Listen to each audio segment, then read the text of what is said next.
जय माता दी सांग मैंने समस्त को देवांजलि कुकिंग चैनल को स्वागत करुँची। सांग मैंने आज मुझे सहित 10 मिनिट तैयारी हो पारुथिबा स्नैक्स रेसिपी गोटे शेयर करी। सेमती छुआ मान छुट्टी हो गलानी से घरे बसिक खाली डिमांड करेंगे। आम मैंने खरारे केते टाइम गैस पाखे रहीकि बनइबू से चिंतार रेडीमेड खाना भी आम छुआ मान दे दो।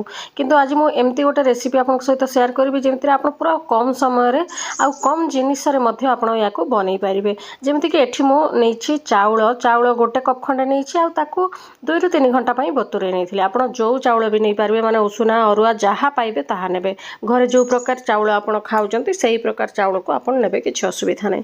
आउ एबे आमे गोटे ग्राइंडिंग जार नहीं जिबा।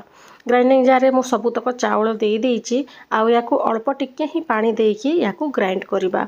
बहुत पानी देबेनी कम पानी रे ही आमे जेहेतु आमे बरा भलिया छाणीबा ना सेथि पई देखंतु ए भलिया स्मूथ पेस्ट बाटी नेबे। एबे आमे याकू गोटे जगह को काढी नबा मिक्स करबा पई जेमती इजी हबो सेथि पई देखंतु मु सबुतक को काढी नैछि। एबे आमे या ऊपर एमती किछि जिनिस देबा जा द्वारा चाउल टिके तो टाण हेई थाए।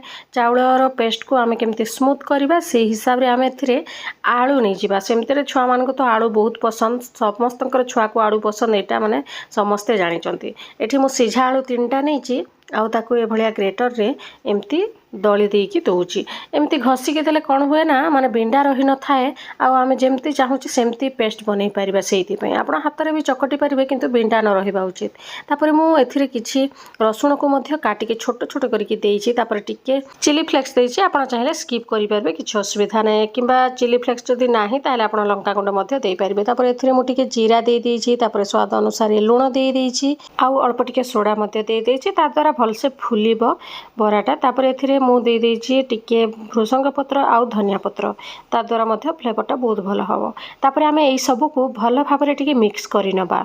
मिक्स करबा पूरा जरूरी काहे कि ना ताण हो जाई था जदि भलरे आपण मिक्स न करिवे सेथि पई भल भाबरे आमे दळीबा आलू आउ चाउल को कम से कम भी 5 मिनिट पर्यंत अटा भलिया देखंतु एमती देखो मुझे सबुतक भलसे फेंटी नहीं भलसे दली नहीं एमती पूरा स्मूथ रहिबो आणटा आउ या भलसे फेंटिकी आम 10 मिनिट पर रेस्ट नापी छाड़ीदबा। एपटे तेल गरम करवा तेल को आम मीडियम हिट ही रखा बेसी हाई करवानी कि बेसी लो करवानी। बेसी लो करदेले माने तेल शोषीदब से बेसी हाई करदे ठीक रे सीझीबनी से देखो ये मुझे हाथ में टिके पानी नहीं कि गोल गोल आकार करके एमती पकईची। आ गोटे सेप भी मुझे देखा निज मन पसंद अनुसार आप सेप दे पारे कहीं आलू आउ चाउल पेस्ट को आमे मोटा भाव में बाटीछे से हाथ में जमती सेप करेंगे आप सेमती हम पिठा भलिया देखंतु एमती आमे तल ऊपर करुथिबा पूरा नाली पड़िबा पर्यंत ऊपर टिके क्रिस्पी रहिबो आउ भितर पूरा सॉफ्ट रहिबो।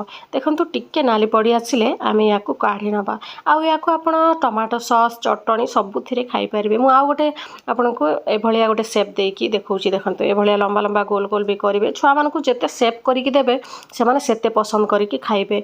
आउ सांग माने गोटे रिक्वेस्ट करूची ए खरा छुट्टी रे आपण माने छुआ मानकू घरे ही बनेकी खाइबा को दियंतु जमारो बाहर दियंतुनी माने जमाना एमती ही गलानी जे कौथिर खाइबा भी सेफ नहीं। आप निज हाथ में बनईकी दिंतु टिके कष्ट हम किंतु निजे ही छुआ मानक पई ना आम निज छुआ मानक पई आमे बनाउछु ना सेटा टिके देखिकी आपण माने बाहर खाइबा पूरा स्किप करंतु ता द्वारा छुआ मानकर देह भल रहिबो। वीडियोटी शेष पर्यंत देखिथिबारु बहुत बहुत धन्यवाद।